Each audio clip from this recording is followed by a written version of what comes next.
নমস্কার, আমি আচার্য তপন শাস্ত্রী। আজকে আবার একটা অনুষ্ঠান নিয়ে আপনাদের সামনে এলাম। এর আগে আমি আমাদের প্রতিবেশী দেশ বাংলাদেশের শনির 7.5 নিয়ে বলেছি। তাদের দ্বিতীয় পাপগ্রহ রাহু, সেটা নিয়েও আলোচনা করেছি। ষষ্ঠে মঙ্গল, সেই নিয়েও আলোচনা করেছি। এবার আমি বলেছিলাম যে অষ্টমে কেতু থাকলে কি ফলাফল হয়। আজকে বলবো বাংলাদেশের রাশির অষ্টমে কেতু, অর্থাৎ কন্যা রাশিতে কেতু কি ফলাফল দেবে। অ্যাজ পার মুন্ডেন অ্যাস্ট্রোলজি বা জাগতিক জ্যোতিষ অনুযায়ী কেতু নির্দেশ করে অর্থনৈতিক বিপর্যয়, কাজের অবহেলা, প্রতিবাদ, শ্রমিক আন্দোলন, রাহাজানি, দেশের গোপন তথ্য পাচার,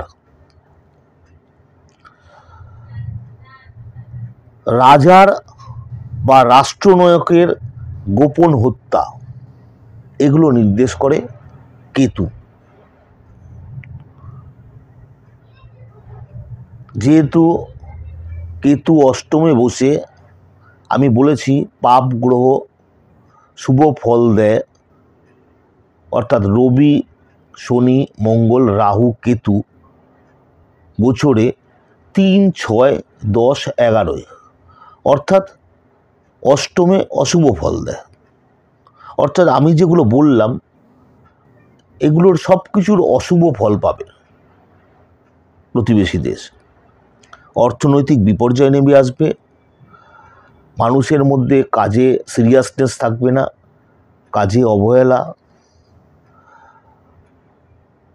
প্রতিবাদ বেড়ে যাবে, শ্রমিক আন্দোলন তৈরি হবে, রাহাজানি, লুটপাট, সে তো আপনারা দেখতেই পাচ্ছেন।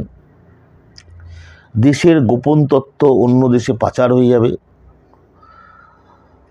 রাজার বা রাষ্ট্রনায়কের গোপন হত্যা। এখনই দেখেছেন যে সেখানকার নির্বাচিত সরকারের প্রধানমন্ত্রীকে দেশ ছেড়ে চলে আসতে হয়েছে প্রাণ বাঁচাতে। এবার বলি যে এই অষ্টমভাবে থাকার ফলে কেতুটা কি ফল দেবে। অষ্টম ভাব নির্দেশ করছে মিনিস্ট্রি অফ হেলথ, স্বাস্থ্য।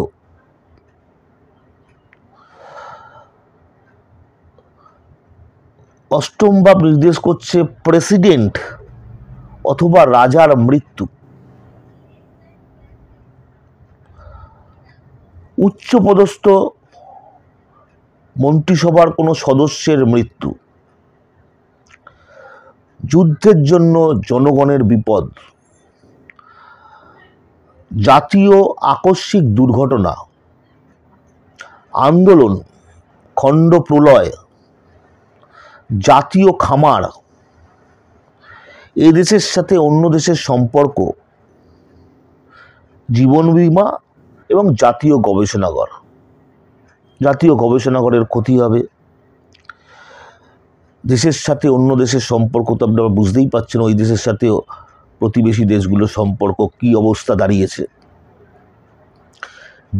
দেশের জাতীয় খামারের ক্ষতি হবে, খণ্ড প্রলয় দেখা দেবে, আন্দোলন তো হচ্ছেই ও দেশে। সুতরাং সব মিলিয়ে প্রতিবেশী দেশ বাংলাদেশের রাশিচক্রে বর্তমানে গ্রহদের যে অবস্থান, এটা মোটেই শুভ নয়, সম্পূর্ণ অশুভ ফলদাতা।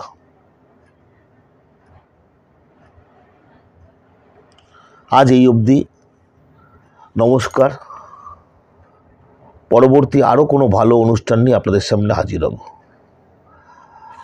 আরেকটা কথা বলে দিই, যারা আমার প্রোগ্রাম দেখছেন, যদি পছন্দ হয় লাইক ও শেয়ার করে দেবেন,